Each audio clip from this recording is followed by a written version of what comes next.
So let's talk about a frustration a lot of Amazon sellers have.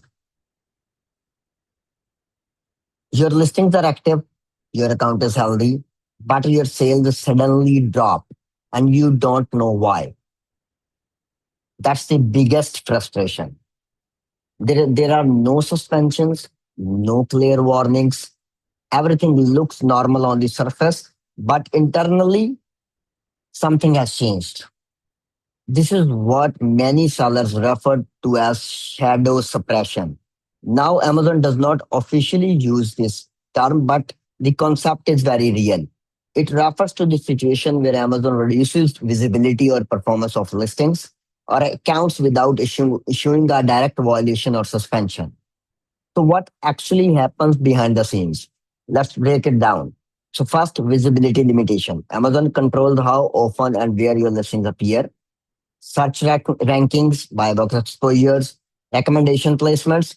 If your visibility is reduced, your sales drop, even if your listing is still active. So, second is buy box suppression patterns. Sometimes sellers lose consistent access to the buy box without a clear reason.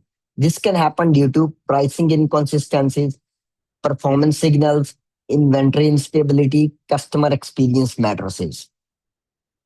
Even small issues can affect buy box share. For example, nowadays when you go to the IPA dashboard, Amazon recommends that there should be a minimum of this quantity of this ASIN and this is the maximum of this quantity of this ASIN.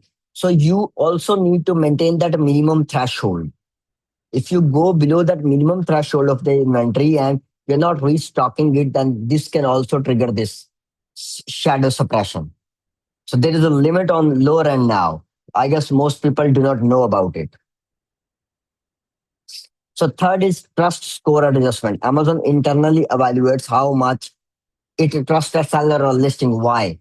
When you sell an item, you get feedback, you get returns. So based on that, you get customer message. Based on that, Amazon just make a risk score or a trust score and then work according to that. If your trust level decreases, your listing may get less exposure. For example, customer said that product is not authentic, product is faulty, a high return rate. So this will give you less exposure. This does not trigger a visible alert, but it impacts performance. So category or racing level risk. Some products are considered a higher risk. If your listing falls into a sensitive category or has certain signals, Amazon may limit its reach. For example, on this store, we are selling a pool chlorine shock and tablets. That's a very sensitive category. So sometimes what happens is some of our listings get slower sales and some of our listing get faster and some of our listing even if like last week sales was 100K, this week it suddenly dropped to 25K and we just stood by it. What happened? So this is category and listing limit. So authenticity concerns, high return rates, negative feedback trends, customer complaints. So these are some of the other reasons. So fifth is behavior inconsistencies. If your account behavior changes suddenly, Amazon may reduce exposure temporarily. For example, sudden price changes, inventory spikes, listing edits, new Supplier products. For example, this is the brand of chlorine shock, a sensitive category. If we now introduce a water bottle here, maybe our water bottle will get flagged and sell slower because we just changed completely the category and everything. These changes can trigger internal caution.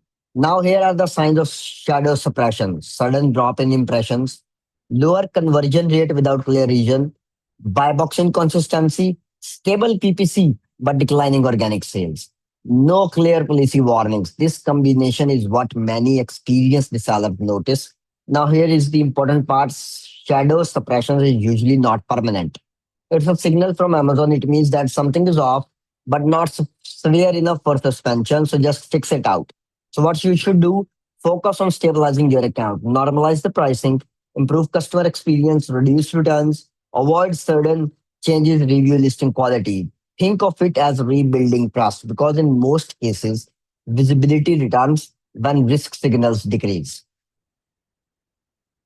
The biggest mistake sellers make is panic when this happens. Like if your sales drop from 100K to 25K, you start panic. You take aggressive actions, aggressive changes, like you start listing new items, big price changes, you suddenly drop the price from 100 to $25, supplier changes, and this can make things worse because it increases instability. The smarter approach is controlled correction. Find the issue, just do it gradually. Because Amazon rewards consistency and predictability, not instant actions. So in the next video, we're going to discuss something even more serious, why Amazon internally blacklists a supplier. That is something which is nowadays very, very common and due to which universes not get accepted and other stuff. So, and how that can affect your account. Even if you think your sourcing is clean, still if the supplier is blacklisted, you're done. Please like and subscribe my channel and wait for my next video. I always try to post relevant videos of for Amazon Seller Central with the current era and time, so that you can boost your stores in a proper way. As I can show, I am showing you some of the stores which are good running. Have a good day.